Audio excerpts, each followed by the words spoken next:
আসসালামু আলাইকুম। আমন্ত্রণ আজকের সংবাদে। সাথে আছি আমি তানিয়া বেগম। শুনছেন রেডিও সাগরদ্বীপ FM ৯৯.২। আজ মঙ্গলবার ১৬ ডিসেম্বর ২০২৫ খ্রিস্টাব্দ, পহেলা পৌষ ১৪৩২ বঙ্গাব্দ, ২৪ জমাদিউ স্থানে ১৪৪৭ হিজরি।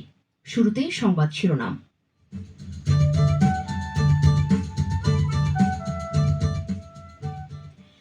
মহান বিজয় দিবস আজ।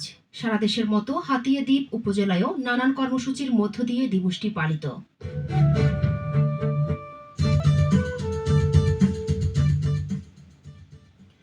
শুনলেন সংবাদ শিরোনাম। সংবাদ রেডিও সাগরদ্বীপ ৯৯.২ FM এর সম্প্রচারের পাশাপাশি সরাসরি প্রচারিত হচ্ছে www.radiosagordeep.com এবং অ্যান্ড্রয়েড অ্যাপ রেডিও সাগরদ্বীপ থেকে। এবার বিস্তারিত।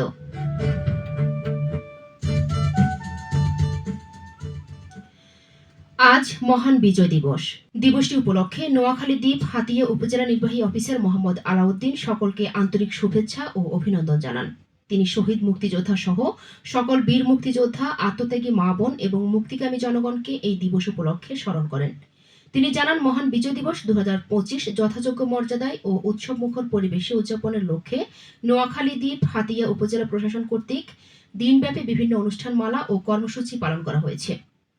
অন্যদিকে বিজয় দিবস উপলক্ষে সূর্যোদয়ের সাথে সাথে উপজেলা পরিষদ চত্বর শহীদ মিনারে ৩১ বার তোপধ্বনির মাধ্যমে দিবসের শুভ সূচনা, পুষ্পস্তবক অর্পণ অনুষ্ঠিত হয়।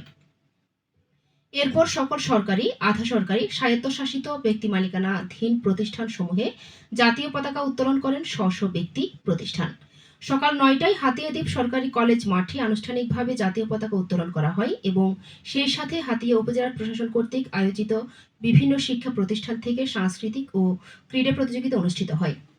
প্রতিযোগিতা শেষে বিজয়ীদের পুরস্কার বিতরণ করা হয়। অন্যদিকে বিজয় দিবস উপলক্ষে উপজেলা পরিষদ মিলনায়তনে শিশুদের মুক্তিযোদ্ধা ভিত্তিক চিত্রাঙ্কন, রচনা প্রতিযোগিতা ও পুরস্কার বিতরণ অনুষ্ঠিত হয়। আজ বাদ জোহর পর সকল মসজিদ, মন্দির, গির্জা ও অন্যান্য ধর্মীয় উপাসনালয়ে শহীদ মুক্তিযোদ্ধাদের বিদেহী আত্মার মাগফিরাত, মুক্তিযোদ্ধা ও যুদ্ধাহত মুক্তিযোদ্ধাদের সুস্বাস্থ্য ও জাতির শান্তি, সমৃদ্ধি ও অগ্রগতি কামনা করে মোনাজাত ও প্রার্থনা করা হয়। এদিকে দিবসটি উপলক্ষে দীপুনয়ন সংস্থার ফাউন্ডেশন কার্যালয়ে রেডিও সাগরদ্বীপ এবং সংস্থার কর্মকর্তা ও কর্মীগণের অংশগ্রহণে জাতীয় পতাকা উত্তোলন এবং উপজেলা পরিষদ চত্বর শহীদ মিনারে পুষ্পস্তবক অর্পণ করা হয়। রেডিও সাগরদ্বীপের আয়োজনে শ্রোতাদের জন্য দিনব্যাপী বিশেষ অনুষ্ঠানমালা প্রচার করা হচ্ছে।